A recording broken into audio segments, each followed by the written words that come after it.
open. I forgot to share. Hold on. My goodness.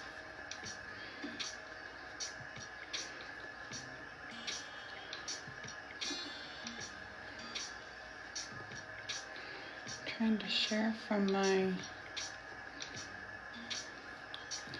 other account.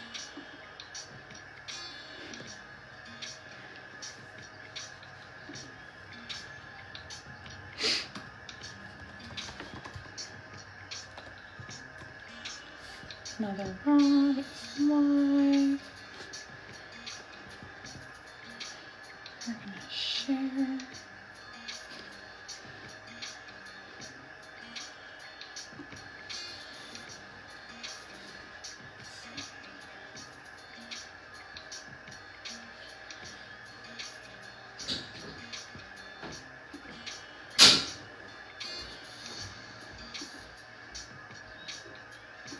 Oh, look.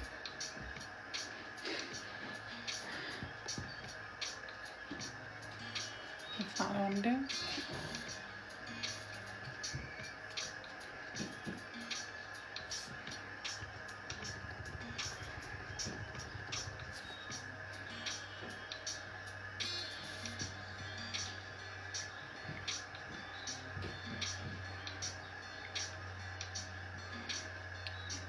All right.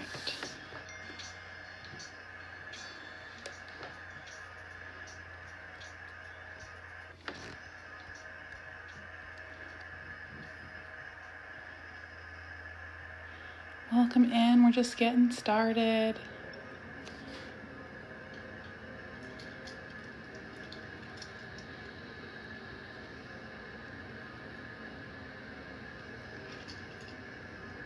Trying to get some shares going.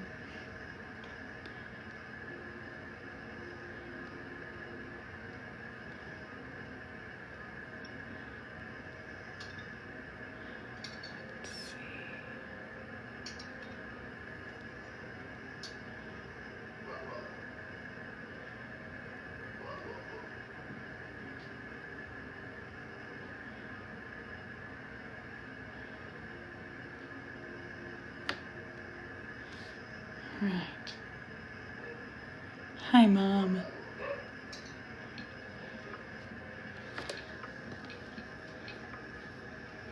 It's not letting me do much over here. That makes me a little sad. It's okay.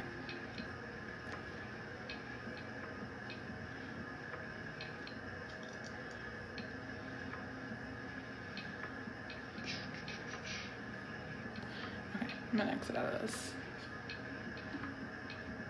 so that I'm not overwhelmed by it. And then, how's the music? Music level's good.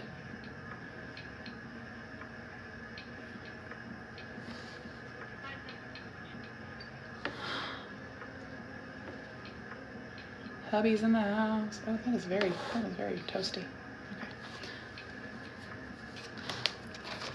Hubby's probably only in the house for a second. And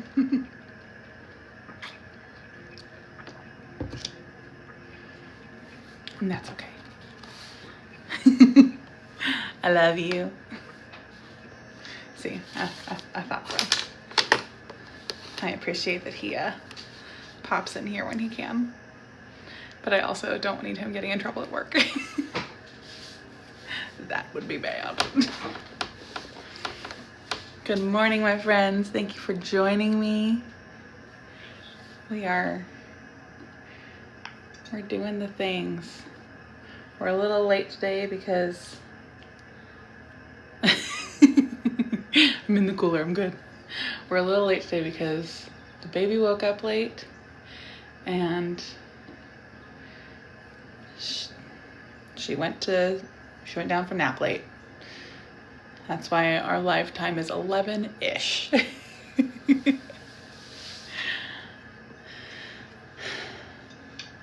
I'm really wishing that I could share this on my other profile. On my other device, but I can't. From my laptop. but it won't let me do that. It's okay. All right. It is day 4 of 150 of us reading through the Word, cover to cover, through the lens that God has written us the greatest love story of all time, and we, the readers, are the love interest. Today we are reading Genesis chapters 27 through 35. In my little box here I have just like a really super brief overview of what is happening. We're going to get into it, but before we do that, I am going to pray. So let's do that. Heavenly Father, Lord, I just thank you so much for this time. I thank you for this creative idea that you have given me to not only help myself spend more time in your word, but to also help share your word with others. Father, I pray that you would sit in this room with us, that you would speak to me, you would speak through me, and that you would speak to anybody who pops in on this live. God, I pray that you would impact every life. Father, the world feels heavy right now. And I pray that this space would just be a breath of fresh air, that it would be a cool drink of water for our souls.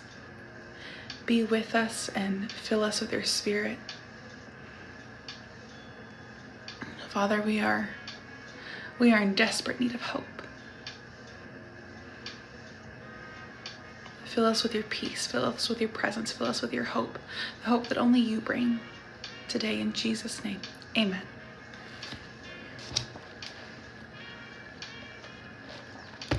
All right, Genesis chapter 27. When Isaac was old and his eyes were so weak that he could not see, he called his elder son Esau and said to him, "My son." He answered, "Here I am." He said, "Look, I am old and do not know the day of my death. So now take your hunting gear, your quiver and bow, and go out in the field to hunt some game for me. Then make me a delicious meal that I love and bring it to me to eat, so that I can bless you before I die." Now Rebekah was listening to what Isaac said to his son Esau. So while Esau went out to the field to go hunt some game to bring it in, Rebekah said to her son Jacob, "Listen, I heard your father talking with your brother Esau. He said, 'Bring me some game and make a delicious meal for me to eat, so I can bless you in the Lord's presence before I die.' Now, my son, listen to me and do what I tell you. Go to the flock and bring me 2 choice young goats, and I will make them into a delicious meal for your father, the kind he loves. Then take it to your father to eat, so that he may bless you before he dies." Jacob answered his mother, "Look, my brother Esau is a hairy man, but I am a man with smooth skin. Suppose my father touches me. Then I will be revealed to him as a deceiver and bring a curse rather than a blessing on myself." His mother said to him, Your curse be on me, my son. Just obey me and go get them for me." So he went and got the goats and brought them to his mother, and his mother made the delicious food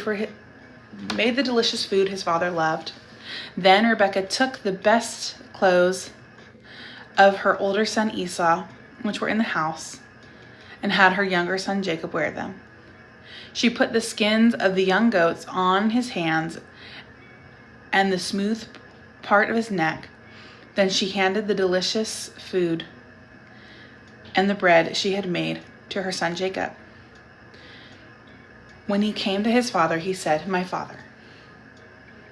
He answered, "Here I am. Where are you, my son?" Jacob replied to his father, "I am Esau, your firstborn. I have done as you told me. Please sit up and eat some of my game so that you may bless me." Jacob nope. I was going to read the same verse.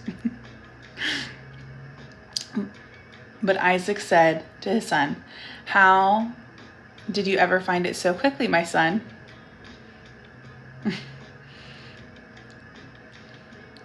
He's a smart man in his old age. He replied, "Because the Lord your God made it happen for me."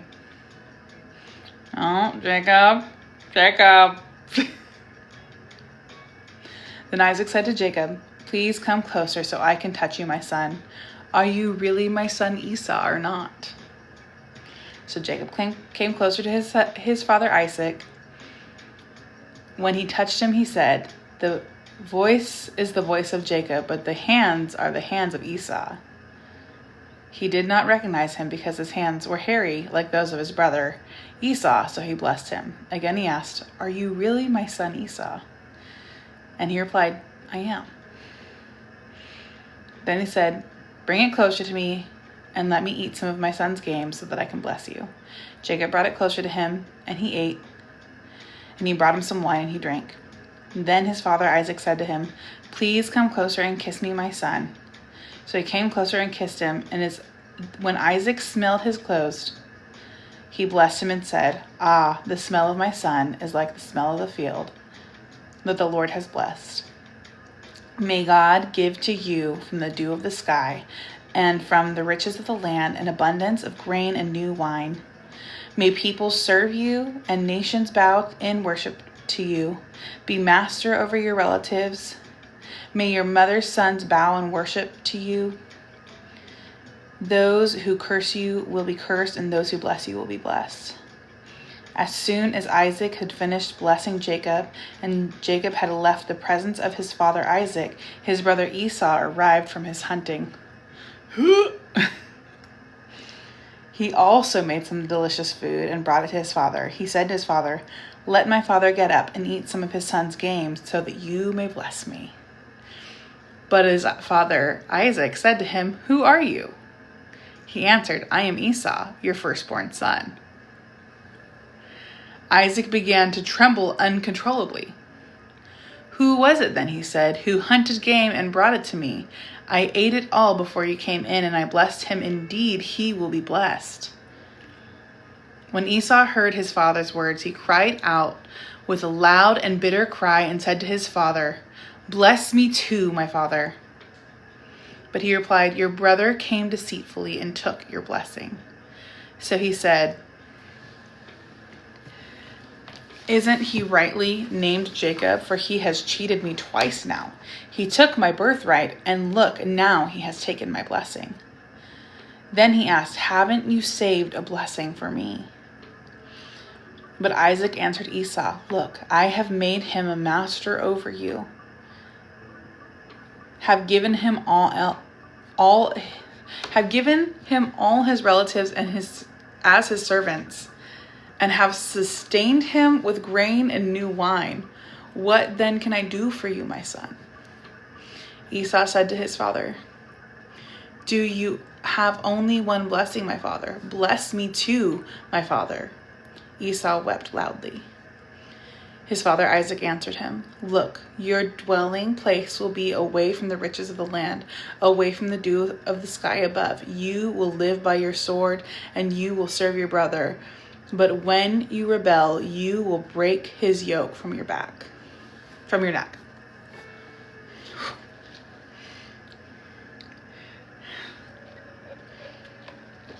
Heavy. Verse 41. Esau held a grudge against Jacob because of the blessing his father had given him. And Esau determined in his heart, "The days of mourning for my father are approaching, then I will kill my brother Jacob." When the words of her older son Esau were reported to Rebekah, she summoned her younger son Jacob and said to him, "Listen, your brother Esau is consoling himself by planning to kill you. So now, my son, listen to me. Flee at once to my brother Laban in Haran, and stay with him for a few days until your brother's anger subsides, until your brother's rage turns away from you and he forgets what you have done to him." What you have done to him? Rebecca, sis.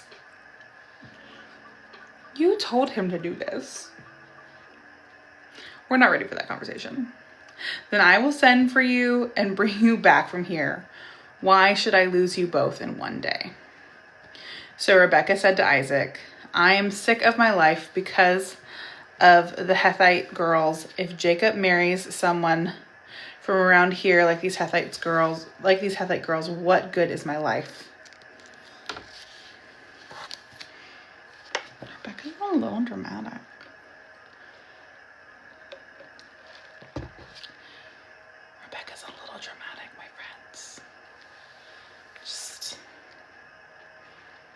Just being a little dramatic.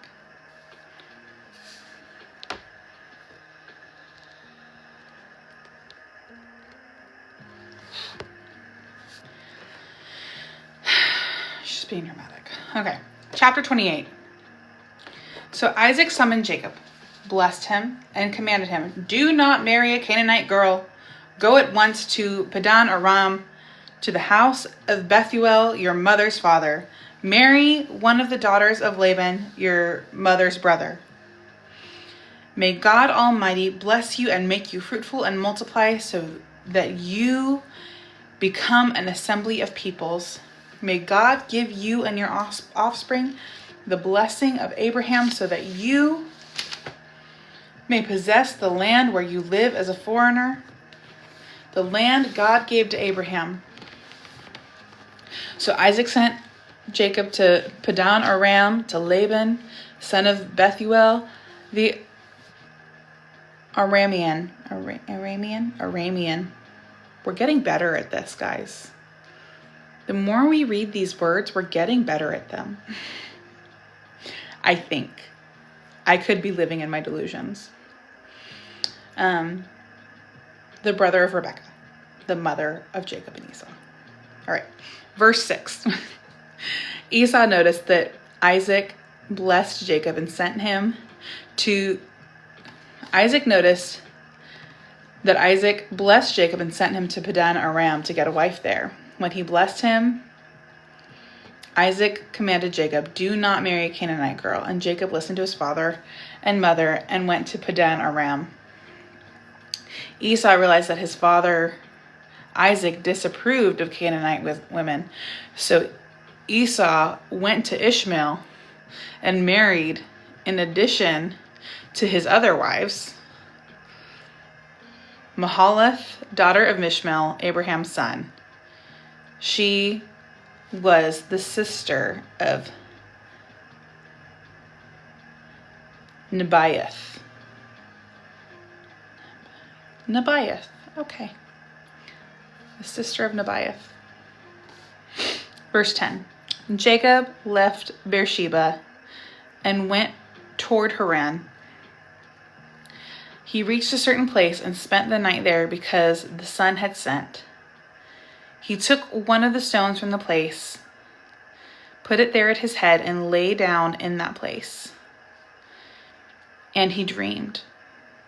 A stairway was set on the ground, with its top reaching the sky, and God's angels were going up and down on it. The Lord was standing there beside him, saying, "I am the Lord, the God of your father Abraham and the God of Isaac. I will give you and your offspring the land on which you are lying. Your offspring will be like the dust of the earth, and you will spread out toward the west, the east, the north, and the south. All the peoples on the earth will be blessed through you and your offspring. Look, I am with you and will watch over you wherever you go. I will bring you back to this land, for I will not leave you until I have done what I have promised you." When Jacob awoke from his sleep, he said, "Surely the Lord is in this place, and I did not know it." He was afraid and said, "What an awesome place this is. This is none other than the house of God. This is the gate of heaven." Early in the morning, Jacob took the stone that was near his head and set it up as a marker. He poured oil on top of it and named the place Bethel, though previously the city was named Luz. Then Jacob made a vow, "If God will be with me and watch over me during this journey I'm making, if he provides me with food to eat and clothing to wear, and if I return safely to my father's family, then the Lord will be my God. This stone that I have set up as a marker will be God's house, and I will give you 1/10 of all that you give me."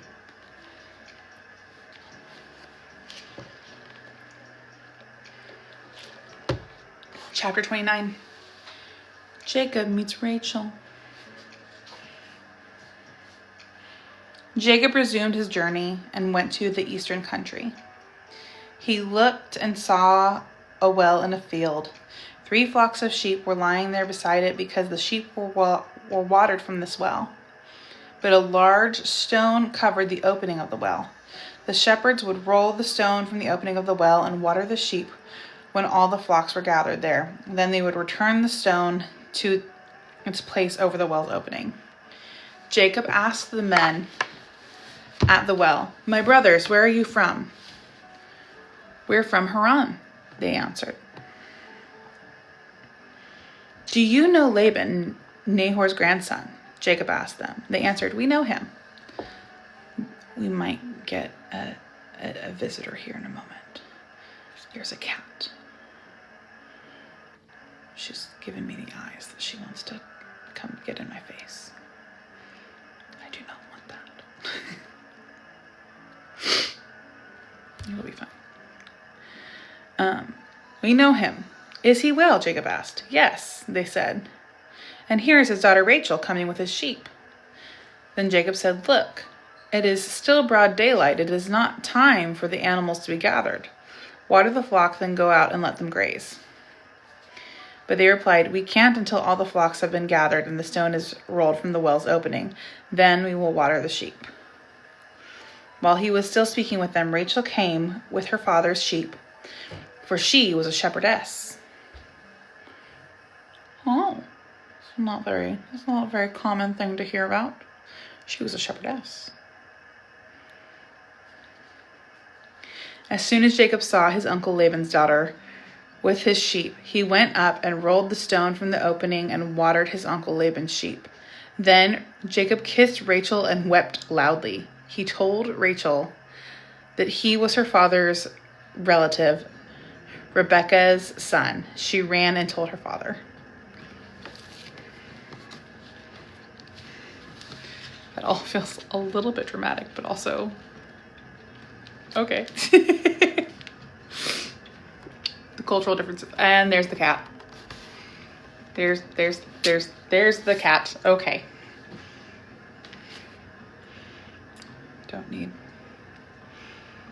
We don't need cat bottom in the video and in the live. I'm so sorry, my friends. All right. Verse 13. Chapter 29, verse 13 for anybody popping in.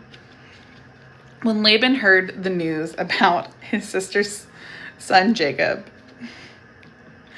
he ran to meet him, hugged him, and kissed him. Then he took him to his house, and Jacob told him all that had happened. Laban said to him, Yes, you are my own flesh and blood. After Jacob stayed with him a month, Laban said to him, Just because you're my relative, should you work for me for nothing? Tell me what your wages should be. Now Laban had 2 daughters. The older sister was named Leah, and the younger was named Rachel. Leah had tender eyes, but Rachel was shapely and beautiful. Shapely and beautiful. Jacob loved Rachel. So he answered Laban, I will work for you 7 years for your younger daughter Rachel. Laban replied, Better that I give her to you than to some other man. Stay with me. So Jacob worked 7 years for Rachel, and they seemed like only a few days because of his love for her. Then Jacob said to Laban, Since my time is complete, give me my wife so that I can sleep with her. It's been 7 years, man. I've been putting in the work. So Laban invited all of the men of the place and sponsored a feast. That evening, Laban took his daughter Leah and gave her to Jacob, and he slept with her. And Laban gave his slave Zilpah to his daughter Leah as her slave. When morning came, there was Leah. So he said to Laban, What have you done to me? Wasn't it for Rachel that I worked for you? Why have you deceived me? Laban answered, It is not the custom in our country to give the younger daughter in marriage before the firstborn. Complete this week of wedding celebration, and we will also give you this younger one in return for working yet another 7 years for me. Jacob did just that. He finished the week of celebration, and Laban gave him his daughter Rachel as his wife, and Laban gave his slave Biliah to his daughter Rachel as her slave. Jacob slept with Rachel also, as one does with their spouse. But dude, you said is right. And indeed, he loved Rachel more than Leah, and he worked for Laban another 7 years. And at least he got his payment ahead of time. That's weird. It's weird that women were currency.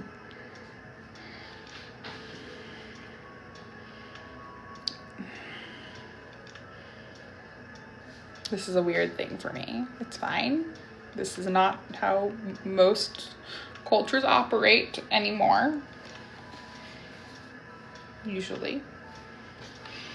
But the idea of... At least he loved her. I'm hanging on to that. I'm hanging on to that at least Jacob loved Rachel. Hi, my friend. Struggling with just Old Testament culture. It's fine. I can't do anything about it. I'm struggling with it. All right. Genesis chapter 29, verse 31. When the Lord saw Leah was neglected, he opened her womb. But Rachel was unable to conceive. Leah conceived and gave birth to a son and named him Reuben, for she said, "The Lord has seen my affliction. Surely my husband will love me now." I can't imagine being in that position. Like, poor Leah, right? And really, it's poor Leah because her dad did something, like, honestly, kind of criminal. Really. That was not the agreement. It was not the agreement. Laban, you did your daughter dirty. You set her up for failure here. But the Lord blessed her anyways. The Lord has seen my affliction. Surely my husband will love me now. She conceived again, gave birth to a son, and said, "The Lord heard that I am neglected and has given me this son also." So she named him Simeon. She conceived again and gave birth to a son and said, "At last my husband will become attached to me because I have borne 3 sons for him. Therefore his name will be Levi." And she conceived again and gave birth to a son and said, "This time I will praise the Lord." For she named him Judah. Then Leah stopped having children.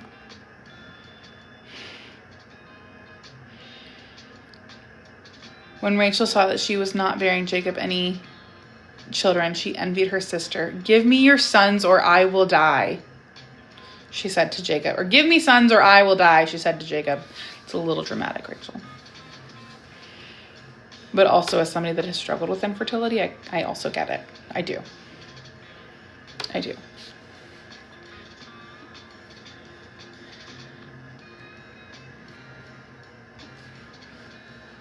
Jacob became angry with Rachel and said, Am I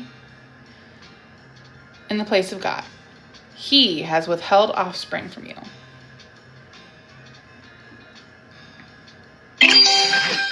Oh, that was wild.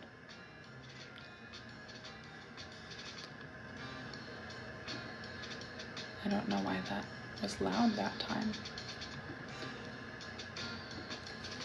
This hasn't been loud any of the other times.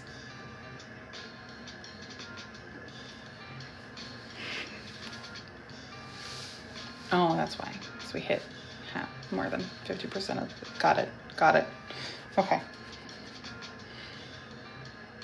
Am I in the place with God? He has withheld offspring from you. Verse 3. Then she said, "Here is my maid, Biliah. Go sleep with her, and she'll bear children for me, so that through her I too can build a family." So Rachel gave her slave Bilhah to Jacob as a wife, and he slept with her. Bilhah conceived and bore Jacob a son. Rachel said, God has vindicated me. Yes, he heard me and he has heard me and given me a son. So she named him Dan. Rachel's slave Bilhah conceived again and bore Jacob a second son. Rachel said, in my wrestlings with God, I have wrestled with my sister and won. And she named him Naphtali.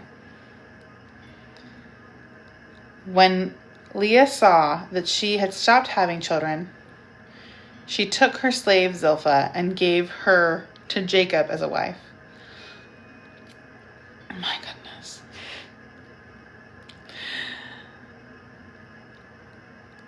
Leah's slave Zilpah bore Jacob a son.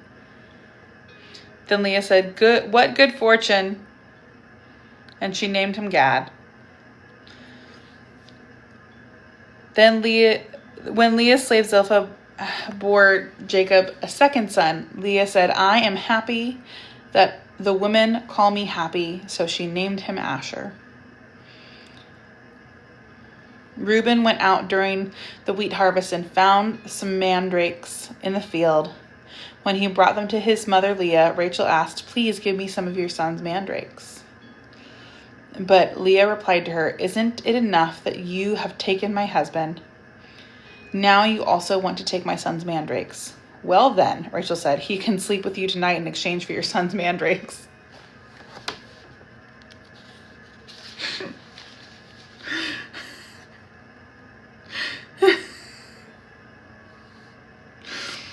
This is why I don't share.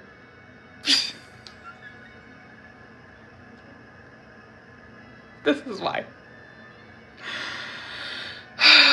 When Jacob came home from the field that evening, verse 16. When Jacob came home from the field that evening, Leah went out to meet him and said, you must come with me. I have hired you with my son's mandrakes.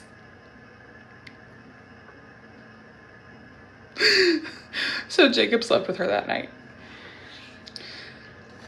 God listened to Leah, and she conceived and bore Jacob a fifth son. Leah said, God has rewarded me for giving my slave to my husband, and she called him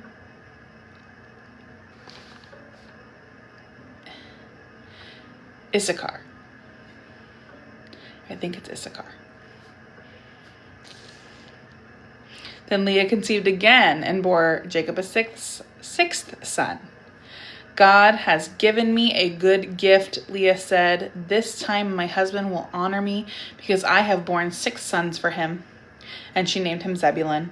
Later, Leah bore a daughter and named her Dinah. Then God remembered Rachel. He listened to her and opened her womb. She conceived and bore a son, and she said, God has taken away my disgrace. She named him Joseph and said, may the Lord add another son to me. As somebody who's been in the and God remembered Rachel place, it hits. We could have done without all the petty Betty stuff between these girls. But and God remembered Rachel. It hits, okay? But also the fact that God remembered Rachel after her and her sister had been Betties with each other also hits. Because also been there, done that. Been there, done that. Yeah.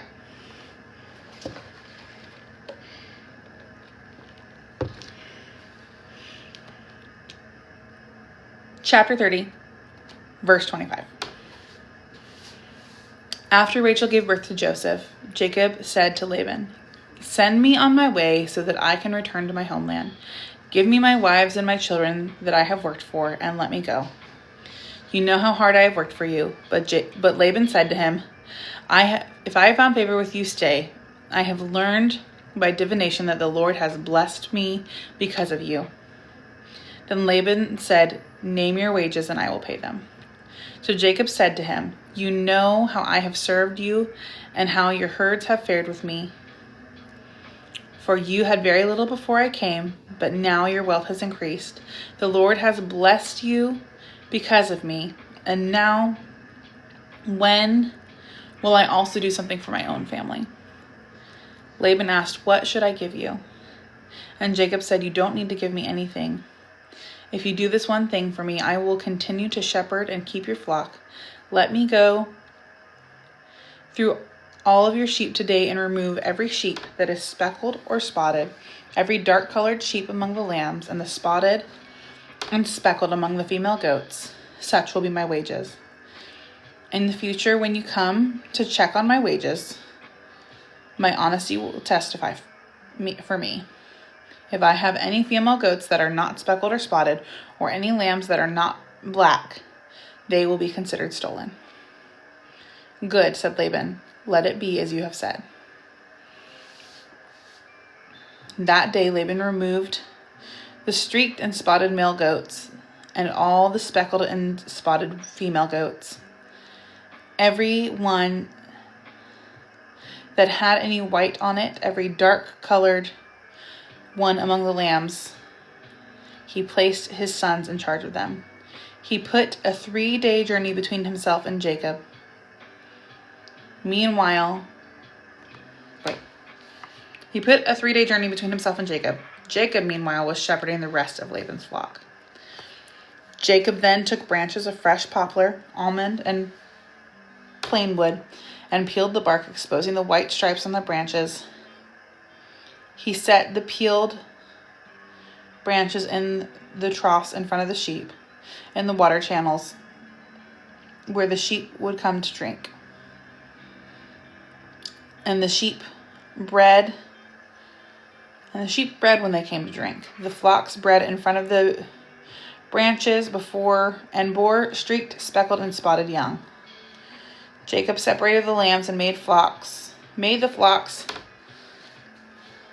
face the streaked sheep and the completely dark sheep in Laban's flocks, and he set his own stock apart, but did not put them with Laban's sheep.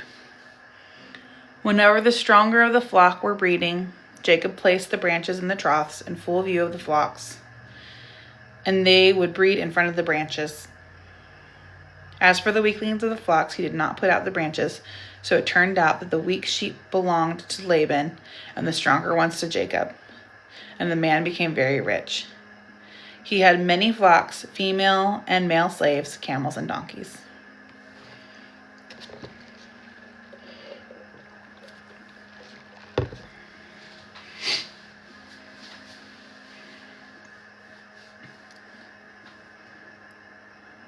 Chapter 31. Now Jacob heard what Laban's sons were saying. "Jacob has taken all that was our father's and has built his wealth from what belonged to our father." And Jacob saw Laban's face that his attitude toward him was not the same as before. And the Lord said to him, "Go back to the land of your ancestors and to your family, and I will be with you." Jacob and Rachel and Leah called to the field where his flocks were. He said to them, "I can see from your father's face that his attitude towards me is not the same as before, but the God of my father has been with me. You know that with all my strength I have served your father, and that he has cheated me and changed my wages 10 times. But God has not let him harm me. If he said, 'The spotted sheep will be your wages,' then all the sheep were born spotted. If he said, 'The streaked sheep will be your wages,' then all the sheep were born streaked. God has taken away your father's herds and given them to me. When the flocks were breeding, I saw a dream that the streaked, spotted, and speckled males were mating with the females. In that dream, the angel of God said to me, 'Jacob.' I said, 'Here I am.' He said, 'Look up and see. All the males that are mating with the flocks are streaked, spotted, and speckled, for I have seen all that Laban has been doing to you. I am the God of Bethel, where you poured oil on the stone marker and made a solemn vow to me. Get up, leave this land, and return to your native land.' Then Rachel and Leah answered him, "Do we have any portion or inheritance in our father's family? Are we not regarded by him as outsiders? For he has sold us and has certainly spent our purchase price. In fact, all the wealth that God has taken away from our father belongs to us and to our children. So do whatever God has said to you." So Jacob got up and put his children and his wives on camels. He took all the livestock and possessions he had acquired in Padan Aram, and he drove his herds to go to the land of Canaan to his father Isaac. When Laban had gone to shear his sheep, Rachel stole her father's household idols, and Jacob deceived Laban the Aramean, not telling him that he was fleeing. He fled with all his possessions, crossed the Euphrates, and headed for the hill country of Gilead. On the third day, Laban was told that Jacob had fled. So he took his relatives with him, pursued Jacob for 7 days, and overtook him in the hill country of Gilead. But God came to Laban the Aramean in a dream.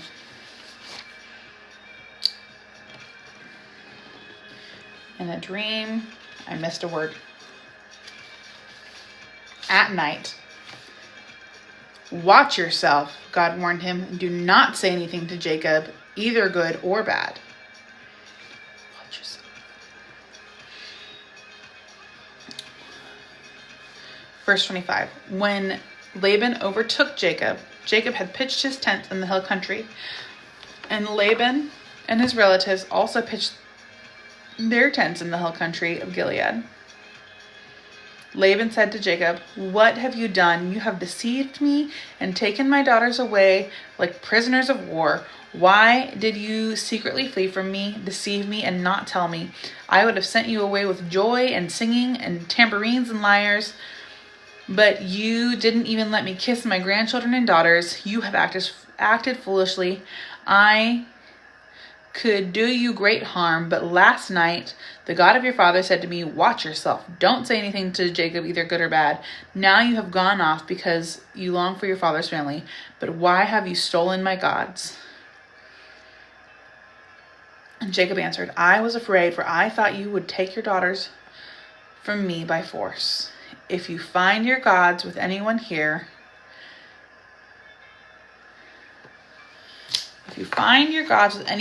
he will not live. Before your relatives point out anything that is yours and take it." Jacob did not know that Rachel had stolen the idols. Rachel. So Laban went to Jacob's tent, Leah's tent, and to the tents of 2 concubines, and he found nothing. But when he left Leah's tent, he went into Rachel's tent. Now Rachel had taken Laban's household idols, put them in the saddlebag of the camel, and sat on them.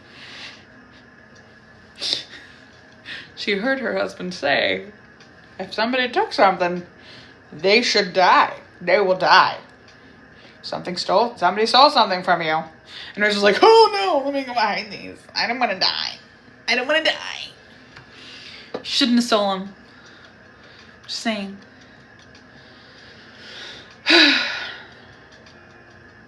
She sat on them. Laban searched the whole tent but found nothing.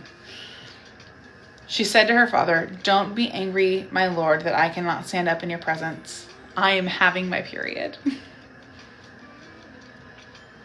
So Laban searched but could not find the household idols.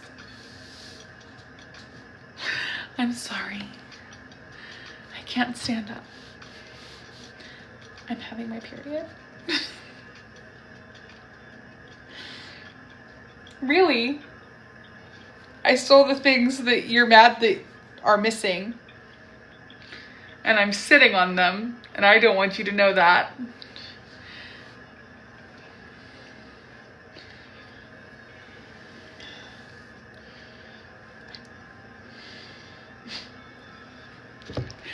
Blame it on your cycle. Ay. Okay. Verse 36. Then Jacob became incensed and brought charges against Laban. "What is my crime?" he said to Laban. "What is my sin that you have pursued me? You've searched all my possessions. Have you found anything of yours? Put it here before my relatives and yours, and let them decide between the two of us. I've been with you these 20 years. Your ewes and female goats have not miscarried, and I have not eaten the rams of your flock. I did not bring you any of the flock torn by wild beasts. I myself bore the loss. You demanded payment from me for what was stolen by day or by night. There I was. The heat consumed me by day and the frost by night, and sheep fled from my eyes. For 20 years in your household I served you, 14 years for your 2 daughters and 6 years for your flocks. And you have changed my wages 10 times. If the God of my father, the God of Abraham, the fear of Isaac had not been in me, certainly now you would have sent me off empty-handed. But God has seen my affliction and my hard work, and he issued his verdict last night." I just felt like that deserved a dramatic reading. Then Laban answered Jacob, "The daughters are my daughters, the children my children, and the flocks my flocks. Everything you see is mine. But what can I do today for these daughters of mine or the children they have borne? Come now, let's make a covenant, you and I. Let a witness be between the two of us." We have been messy since the beginning of time, honestly. Sorry, I just saw that comment. So Jacob picked out a stone and set it up as a marker. Then Jacob said to his relatives, "Gather stones." They took stones and made a mound. They ate there by the mound. Laban named the mound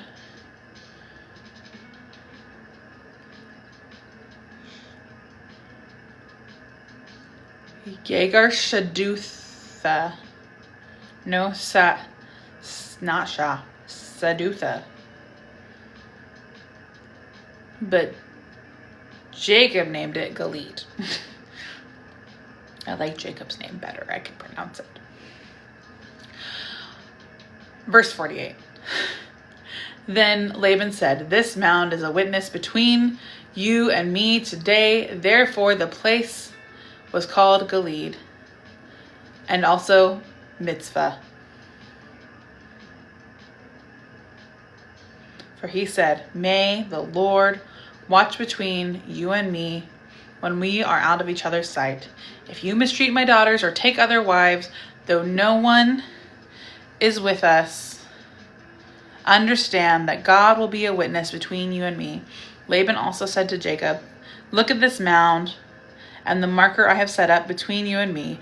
This mound is a witness, and the marker is a witness that I will not pass beyond this mound to you, and you will not pass beyond this mound and this marker to do me harm.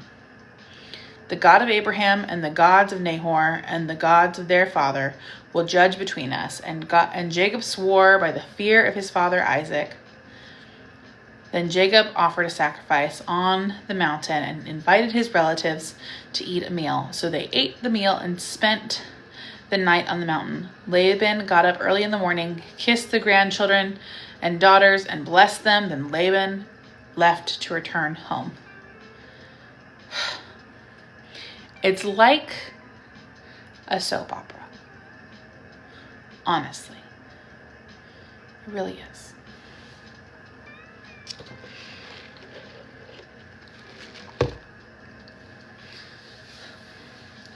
Chapter 32. Jacob went on his way, and God's angels met him. When he saw them, Jacob said, "This is God's camp." And he called the place, hold on. You know when it's like the end of like the formatted words. So then they like hyphenate a word. With the hard to pronounce places and names, I have to like write it out as one thing so that I can read it.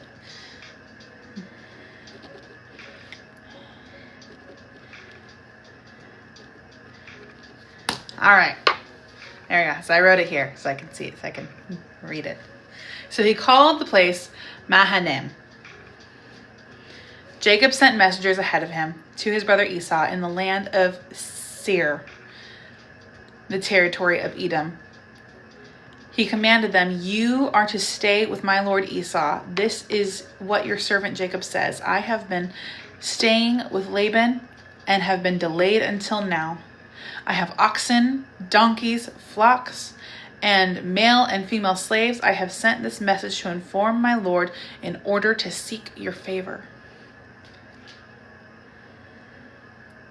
When the messengers returned to Jacob, they said, "We went to your brother Esau. He's coming to greet you. He has 400 men with him."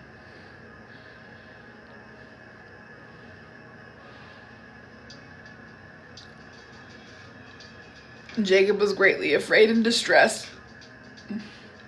He divided the people with him into 2 camps, along with the flocks, herds, and camels. He thought, if Esau comes to one camp and attacks it, the remaining can escape.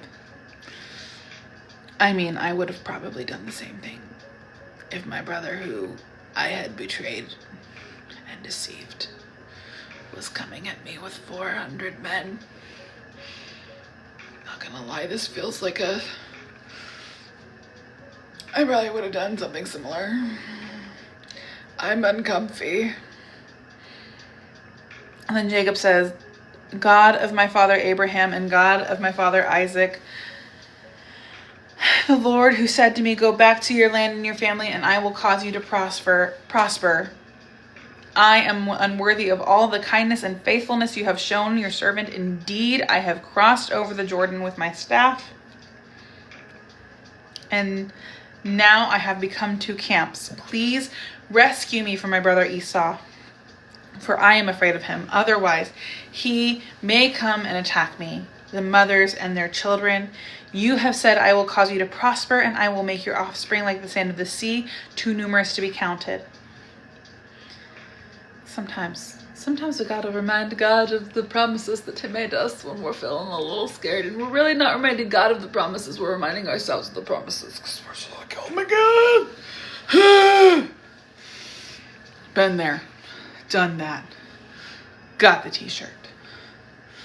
He spent the night there and took part of what he had brought with him as a gift for his brother Esau: 200 female goats, 20 male goats, 200 ewes, 20 rams, 30 milk camels with their young, 40 cows, 10 bulls, 20 female donkeys, 10 male donkeys, and 10 male donkeys. He entrusted them to his slaves as separate herds and said to them, "Go on ahead of me and leave some distance between the herds." He told the first one, "When my brother Esau meets you and asks, 'Who do you belong to? Where are you going? And whose animals are these ahead of you?' Tell them, they belong to your servant Jacob. They are a gift sent to my lord Esau. And look, he is behind us." He also sent the second one, the third one, and everyone who was walking behind the animals. "Say the same thing to Esau when you find him. You are also to say, 'Look, your servant Jacob is right behind us.' For he thought, 'I want to appease Esau with the gift that is going ahead of me. After that, I can face him, and perhaps he will forgive me.' So the gift was set ahead of him while he remained in the camp that night. During the night, Jacob got up and took his 2 wives and 2 slave women and his 11 sons and crossed the ford of Jabbok. And he took them and sent them across the stream along with all his possessions. Verse 24. Jacob was left alone, and a man wrestled with him until daybreak. When the man saw he could not defeat him, he struck Jacob's hip socket as they wrestled and dislocated his hip. Then he said to Jacob, "Let me go, for it is daybreak." Jacob said, "I will not let you go unless you bless me." "What is your name?" the man asked. "Jacob," he replied. "Your name will no longer be Jacob," he said. "It will be Israel, because you have struggled with God and with men and have prevailed." Then Jacob answered him, "Please tell me your name." But he answered, "Why do you ask my name?" And he blessed him there. Then Jacob named the place Peniel, "For I have seen God face to face," he said, "yet my life has been spared." The sun shone upon him as he passed by Peniel, limping because of his hip. That's why still today the Israelites don't eat the thigh muscle that is at the hip socket, because he struck Jacob's hip socket at the thigh muscle. That's an interesting tidbit.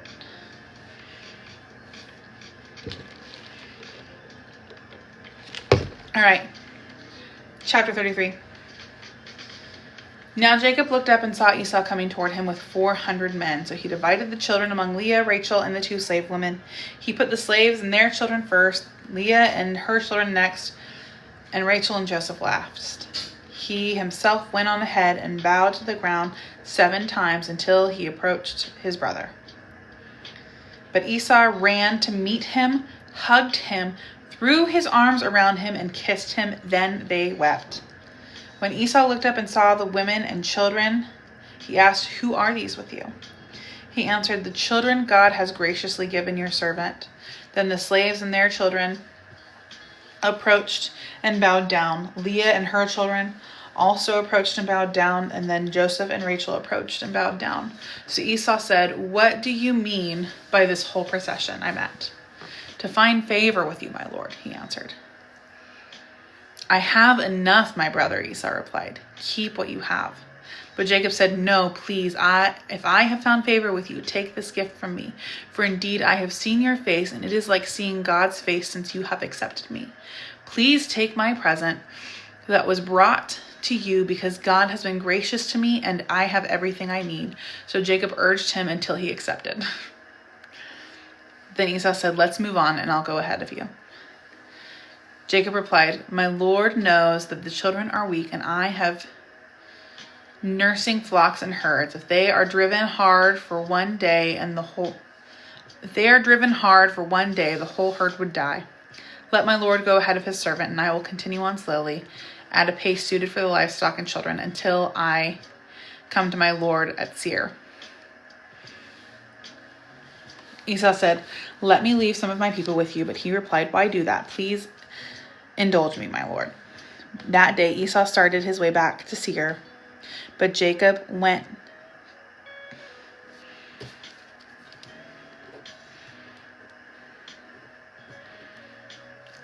to Succoth. Jacob went to Succoth.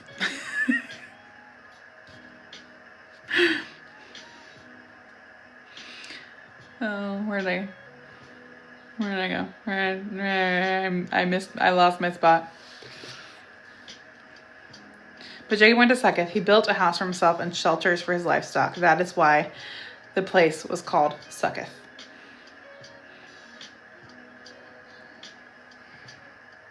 Okay. After Jacob came from Padan Aram, they arrived safely at Shechem in the land of Canaan and camped in front of the city. He purchased a section of the field where he had pitched his tent from the sons of Hamor. Shechem's father, for 100 pieces of silver. And he set up an altar there and called it God, the God of Israel. Oh, goodness. This is going to be a hard one.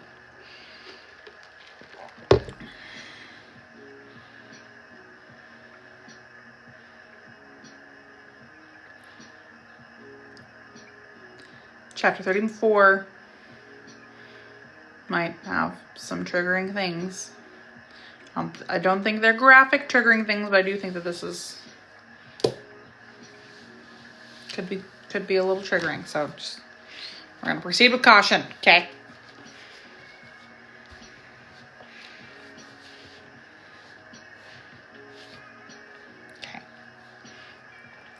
Leah's daughter Dinah, whom Leah bore to Jacob, went out to see some of the young women who were in the area. When Shechem, son of Hamor the Hittite, who was in the region's chieftain, who was the region's chieftain, saw her, he took her and raped her. He became infatuated with Jacob's daughter Dinah. He loved the young girl and spoke tenderly to her. "Get me this girl as a wife," he told his father. Jacob heard that Shechem had defiled his daughter Dinah, but since his sons were with the livestock in the field, he remained silent until they returned. Meanwhile, Shechem's father, Hamor, came to speak with Jacob. Jacob's sons returned from the field when they heard about the incident. They were deeply grieved and very angry, for Shechem had committed an outrage against Israel by raping Jacob's daughter, and such a thing should not be done. Hamor said to Jacob's sons, "My son Shechem has his heart set on your daughter. Please give her to him as a wife. Intermarry with us and give your daughter's sons to us. Give your daughters to us and take our daughters for yourselves. Live with us. The land is before you. Settle here and move about and acquire property in it." Then Shechem said to Dinah's father and brothers, "Grant me this favor, and I will give you whatever you say. Demand of me high compensation and gift, and I will give you whatever you ask me. Just give me the girl to be my wife."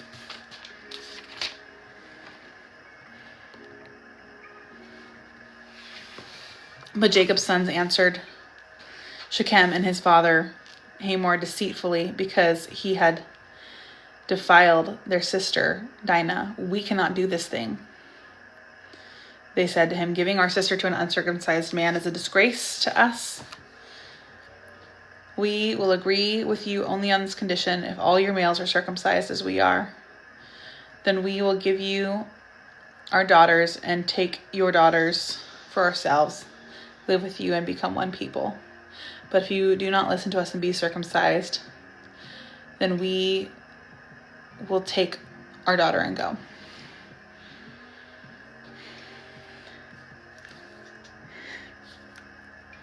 Having a moment. Their words seemed good to Hamor and his son Shechem. The young man did not delay doing this because he was delighted with Jacob's daughter. Now he was the most important in all of his father's family. So Hamor and his son Shechem went to the gate of their city and spoke to the men of their city. "These men are peaceful towards us," they said. "Let them live in our land and move about in it, for indeed the region is large enough for them. Let's take their daughters as our wives and give our daughters to them. But all the men will agree to live with us and be one people only on this condition: if all our men are circumcised as they are. Won't their livestock, their possessions, and all their animals become ours? Only let's agree with them, and they will live with us." All the men who had come to the city gates listened to Hamor and his son Shechem, and all those men were circumcised. And on the third day, when they were still in pain, two of Jacob's sons, Simon and Levi, Dinah's brothers, took their swords, went into the unsuspecting city, and killed every male. Well then.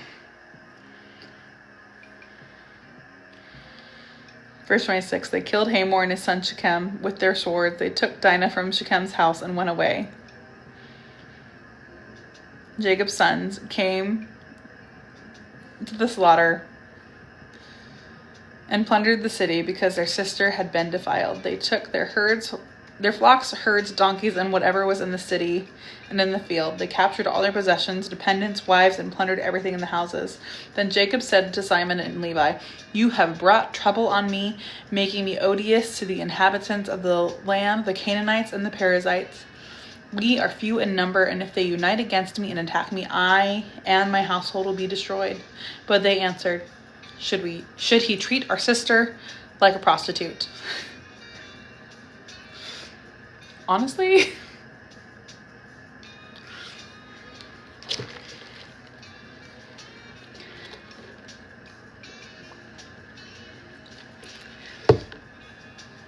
a tad extreme from Simon and Levi, or Simeon and Levi. Only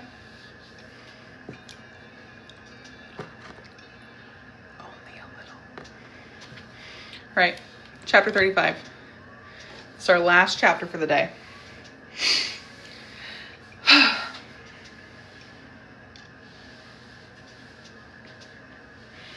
God said to Jacob, "Get up, go to Bethel and settle there. Build an altar there to the God who appeared to you when you fled from your brother Esau."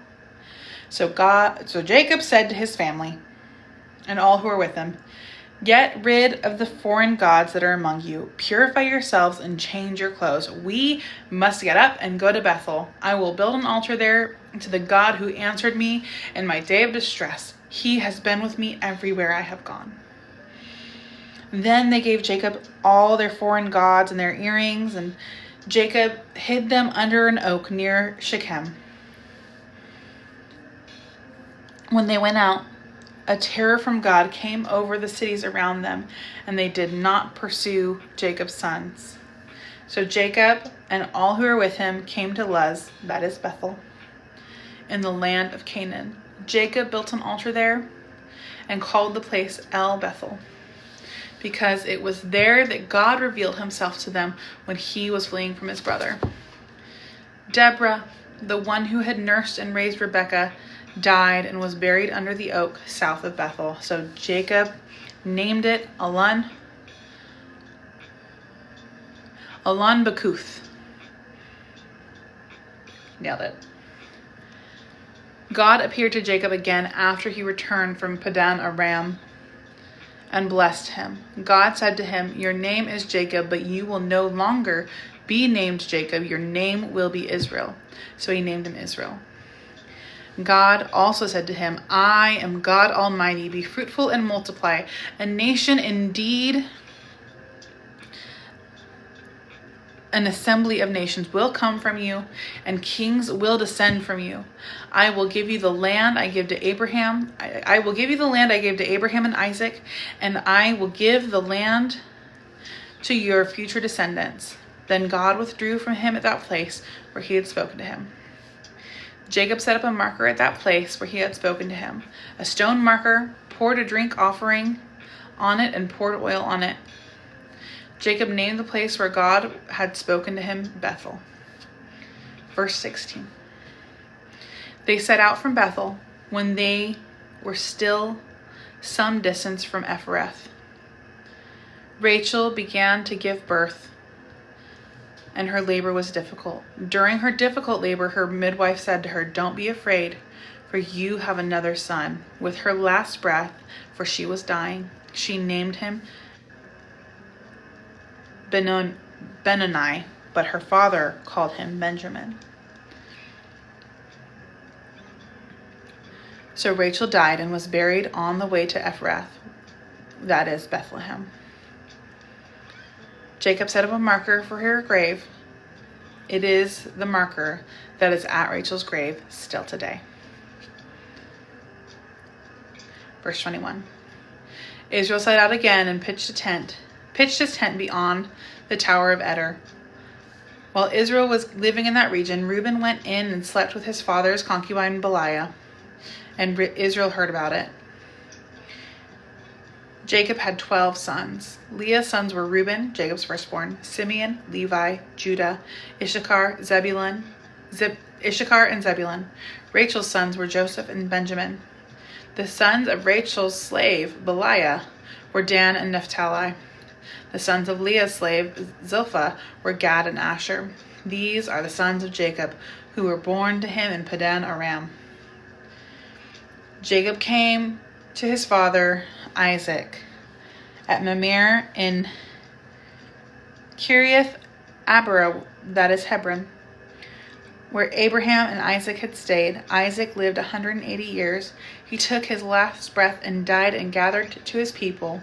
Old and full of days, his sons Esau and Jacob buried him.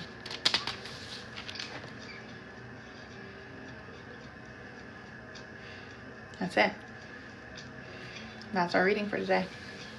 Tomorrow we read Genesis 36 through 43. Let's see. Betrayed and sent ahead. So, hopefully tomorrow we are back on our normal right at 11 a.m. schedule. Really just depends on my child's nap. But actually my husband's off work tomorrow, so I'll be able to be here right at 11 tomorrow no matter what. But thank you for joining me. Thank you for joining me on this journey. Friendly reminder, we do not go live on Saturdays and Sundays because I just got way too much going on.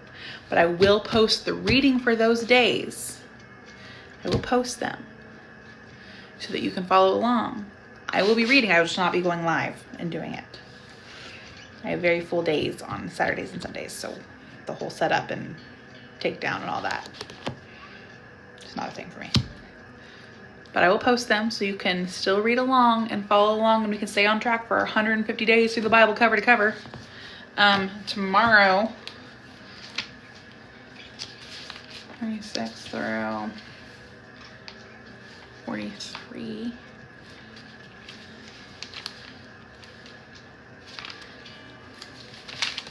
It's that much.